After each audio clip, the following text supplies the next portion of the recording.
tuvudde wala nnyo mmwe waliwo ow'ekikungwe wano ng'obadde okimanyi nti Kaddu Mutenza ye yansomesa Oluganda muddaawo mumuzannyise wamma tugenze ku kibuuzo eky'omwenda koyi yimirira emitala nange nyimirira emitala tulabe abazungu mu bbaasi wabubonero busatu eky'ekkumi koyi nina ennyumba yange ya muti gumu Katiko. Bakubonero busatu muwe bwino Florence. Lwali lumu omusajja ne bagatta olugendo ne Wampologoma nga balina gye balaga. Mu kusimula emboozi kwe baalimu mwe mwali n'empaka nti Wampologoma n'omuntu ani asinga munne amaanyi n'obuzira. Empaka gwe wamma zakalambira nnyo ku kintu kino, naye baali bakyawakana nga eno bwe batambula kwe kutuuka ku kizimbe ekinene ennyo gaggadde mu kibuga. Wabweru w'ekizimbe ekyo waaliwo ekifaananyi kinene nnyo nga kibajje mu jjinja. Ekifaananyi ekyo kyali kiraga omusajja ng'ayimiridde ku mpologoma eyali egangalamye wansi w'ebigere bye, era nga kiraga bulungi nti omusajja oyo yali alwana n'empologoma eyo naye ng'agimaze amamiima. Akamamiima ako kwe kamuweeseza akabonero akalala muwe mukaaga. Tugende tweyanze egoyo Florence ebibye biwedde alinde kigemuzi kumuyisawo kumutwala mu kasasambulabbwa mukulu koyi serengete emmanga abasirikale bakwate sere busatu koyi nayiga agoba nayiga empia gy'eggaali bakuwe busatu bano nga mumanyiiwo nnyo muwe bwino ko omusajja yali awakana ne Wampologoma nti olabye sikugambye nti omuntu yasinza empologoma amaanyi n'obuzira kale gwe obadde owalaza empaka. Ko Wampologoma nti gwe bw'otyo bw'olowooza kubanga omuntu ye yabajja ekifaananyi ekyo. Njagala Wampologoma naye abajja ekifaananyi ekikye. Ojja kulaba nti ekigere ky'omuntu bwe kinaaba kirinnye ku Wampologoma omu, Wampologoma ajja kubanga ekigere kye kirinnye ku bantu 20. Nange awe nalabira. Bakuwa obubonero 7. Mwana osomye bwino. Webale nnyo ne tuwoomerwa. Waliwo omuntu atatera kuwoomerwa nnyo bwino naye olaba awoomeddwa. Mukulu tugenze. Koyi kaakulumbala kaalipa kabeereko omusajja ku kifuba mu kifuba kale bakuwe busatu. Koyi nyina akabbo kange tekaliirwamu nkulina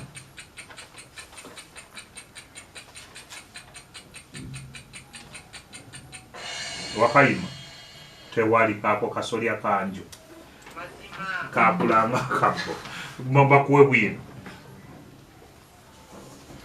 Awo olwatuuka nga Ssemaka abeera n'embwa ye, naye embwa eyo nga tereeta lummanyi ku bantu bitooke bye bigwa. Oluusi abantu abamu yabasangako n'owembuule, naye nno mukama waayo bwe yalaba ng'ejja kumuttira omukwano gwe ne baliraanwa be, kyeyava agikolera bbaaji enneekulungirivu n'agisiba ku mumwa gwayo eremenga kutawaanya abantu ng'abadde agitadde okulya ku butaala. Bakuwadde 6 webale bino olwaleero nga mukalu bulungi. Kale tugenze omukulu gyewoli yegwe kasule akasule kyeki siba akasule gwe mutima gw'engoma oba akawulungu akabeera mu ngoma naye si kyembadde nkubuuza. Koyi Akasajja akampi kakuuma ewaka. Ky'ekyekumi bakuwe busatu.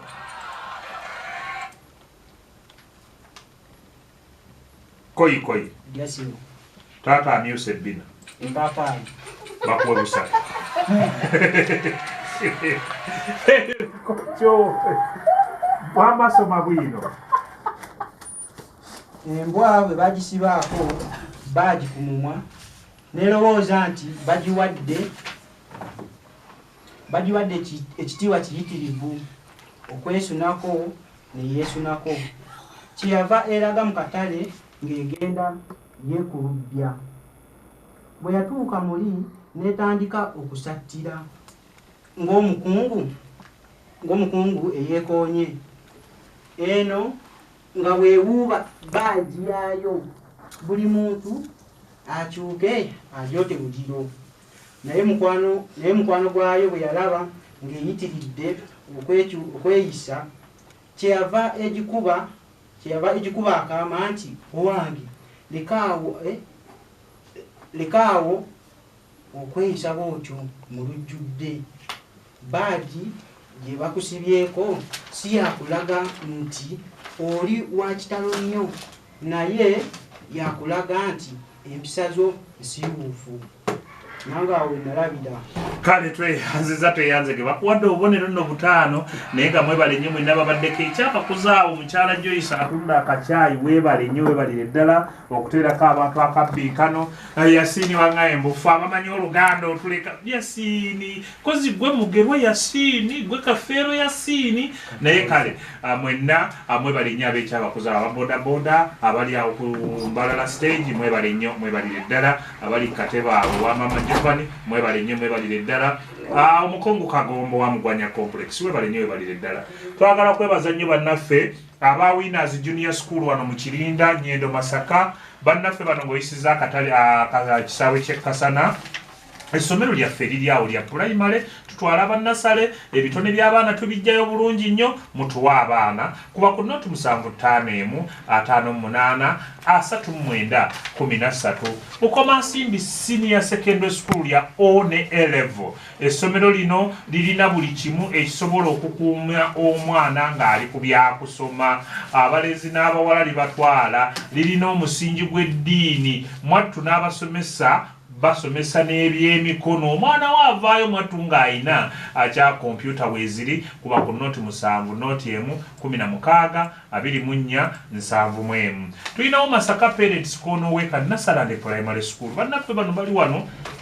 Bw'otuuka wano mu kibuga Masaka ku round about wadde y'oku katale kwata eri erigenda ebwala. Ojja kuba otandika okulinnyalinnya akatale akasozi akagenda ebwala. Tuli awo ku mukono ogwa kkono. Jangu ate otuwa omwana wo tujja kumulabirira bulungi. Tukubire ku noti 758 68 97 6 St. Andrew Green Light ku Kapenda gwe somero lino lya ddene boarding nasale ne primary lirina buli kyetaagisa omuyizi okusoma. Ate bano bannaffe bo tutambula nabo mu Akabbiinkano bannaffe abaliraanye St. Andrew Green Light yawo abantu abo mubawe abaana bakubire ku noti 7 noti 43 93 5 Fancy Confectionery opposite na ofisi ya meya mu kibuga wano Masaka. Bo bali awo kumpi ne meya ne bwafubutukayo wali era ebyokulya wabigula balina buli kakulya akalungi balina keeke bakola sumbuusa z'ennyama gwe n'ogirya wamma n'owulira nga n'okwenuguna weenuguuna. Kale bannaffe abo mubawagira okukimmanga mu kkoona wennyini ng'ogenda kukkirira bwoti ojja oyingwe ku Erigini Street. Bannaffe abayimuka Uganda abayigiriza okukola sabbuuni ebizigo ennoni ebyamakolero byonna batuwettu abaana ababa bavuddemu lye bagenda okugenda nalyo. Era Nakayiza Florence Etwelyo bw'oba olyagala nga gwe tulikwasa ng'ogenda tolyagala kale oliryagalira obukedde. Management ya King David High School Erukaya etegeeza abazadde nti bannaffe mutuwa abaana. Essomero lino kaliculamu lyagikwata bulungi eno empya ligisomesa bulungi balina buli kimu ekisobozesa omuyizi okusoma. Abasomesa batendeke bulungi nnyo. Masannyalaze weegali standby generator weeri mukulu ndawula abaga nti essomero liri ku poliisi kwennyini baagala ebyokwerinda by'abayizi bibeere ggulugulu. Kuba ku nnamba eno noti 750 43284 ya director Keke House abatubudaabuda ne balabirira ababbinkanye bano bali wali ku kizimbe kya Lukundo okumpi n'ekyemmanga wa katale k'e Masaka akapya awo mu kagoddawuni genda oli ku bintu balina ndawula akacaayi kayita akootuta agenda n'akoogera akacaayi kootuta n'owulira nga naawe oyagala kukanywa n'ogaa nti kale naye mbakubire ku nooti 7 nooti 29 7 39 tumirayo abantu babiri yanzanyusebo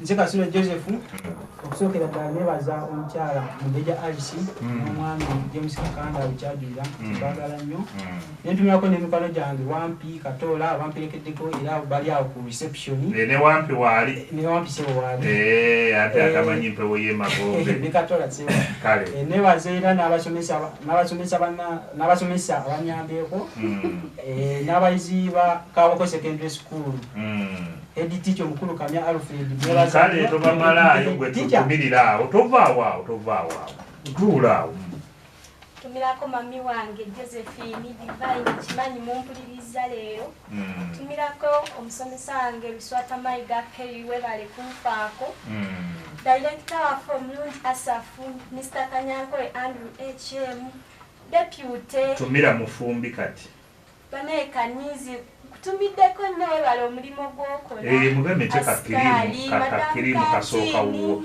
kale bayizi bannange mwenna mwebala obuwagizi bw'emuteeka tweyanziza jangu oyimirire wano tetulikyalina nnyo budaawo wamala tumirako maama wange omulungi Nakimba Saara HM waffe madamu Anet Kayigwa Doosi Uncle Kaya n'abayizi ba senior fo bonna okusingira ddala babesti bange Tiifu ne Emmanuel Hereza ne Sharon Nakazi we Nalugo bonna batumiddeko kale tweyanziza naawe jangu oyimirire wano otumire nsooka okutumira jjajja wange omwami Kavuma David ku Mutala Kasaali nentumira ku musomesa wange olulimi Oluganda omukyala madamu Nakabiito ne Master Kaddu Mutenza nentumira ku bayizi ba Kikungwe Secondary School bonna abampadde obuwagizi mwebale Mukama azizza bibye kale tweyanzeege omulungi awuliriza kakati katugende ewa kigemuzi atubuulira abantu bano nga bwe bakoze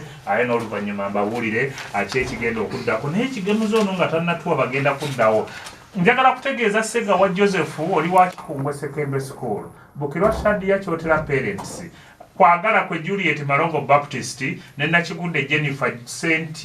Mary Muzeyi Bigada mwe mugenda okujja olunaku olw'enkyo olunaku olwokusatu Seruwo Peter Isaac Newton Chikabi Ivan St. Pochanukuzi Wapi Ashad wazaayirwa oli wa Africa with Love ali wano mulengera n'omulengera ojja kujja ku lunaku lwakusatu Ziwalo Ziasi oli wa lunaku lwakusatu ku lwokuna Dembe Ibrahim Isaac Newton Segirinya Ali King's High School Waswa Paulson Exodus Muwonge George Kyotera Parents ku lunaku olwokutaano tuwummulemu tujja kubeera ne ku lunaku olwokutaano nga tugenda kuwummula ng'olwo tugenda mu weekend okitegeera Sekanjako Achilles Notre Dame High School eri wa mukwano gw'omukulu Isiko Kadiba Nyansi Kirumba Secondary School Nabinyansi Regina St. Peregrine Secondary School Mulira Ibrahim wa Kalisizo Seed School abo bagenda okujja ku lunaku olwokutaano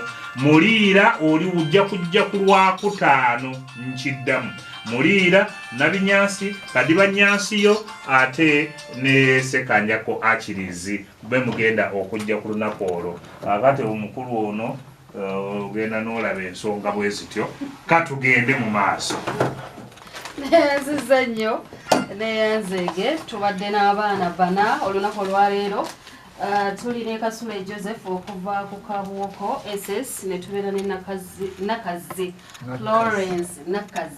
Florence okuva ku Malongo Baptist waliwo Sechide Arthur James Kikungwe SS ate ne Kawes Ediga okuva ku Nazareth Vocational School kakati Kawes Ediga engeri yafunyewo busatu ebikocho nafunawo busatu bwino nafunawo 6 obuwangwa teyafunyeewo omugatte gwabonero buli 12 Sekidde Arthur James Kikungwe engero teyafunyeewo ebikoco n'afunawo 6 Bwino n'afunawo 7 n'alondayo kamu ate obuwangwa n'afunawo 3 omugate gwa bubonero buli 17 Nakazi Florence okuva ku Malongo engero yafunyeewo 9 ebikoco n'afunawo 6 Bwino n'afunawo 6 n'alondayo 5 obuwangwa n'afunawo 6 omugate gwa bubonero buli 32 Kasule Joseph Kabwoko engero yafunyeewo 6 ebikoco n'afunawo 6 Bwino n'afunawo 5 yalonzeeyo 6 obuwangwa n'afuna 12 omugate gwa bubonero buli 35 tuyisizaawo abaana babiri olunaku olwaleero Kasule Joseph okuva ku Kabwoko SS Kyotera ne Nakazi Florence okuva ku Malongo Baptist. Tweyanzege muyimuke mwekwateko mu ngalo ate abagize ate kabazzi abakwasiza ebirabo okuva mu bannaffe abayimuka. Kasule ali mu senior yakumeka yakutandisewo. Okay. Tweyanziza afunye obubonero bumeka 35 mulungi awuliriza bwetu wetubadde mu kabbinkano k'olunaku olwaleero abo tutambudde tuli ku mutendera gwa Vvaawo Mpitewo munaatusasira obusungu bungi nnyo.